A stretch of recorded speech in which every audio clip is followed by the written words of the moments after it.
Today in this video, I'm gonna explain how to hard reset Samsung Galaxy A01. Begin by powering off your Samsung Galaxy device.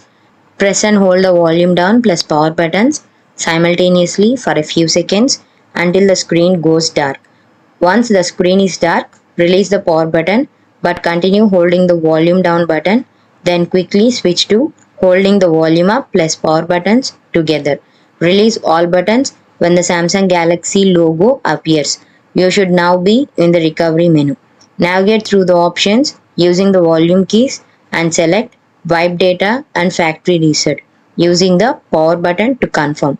Choose Factory Data Reset from the menu and confirm by pressing the power button.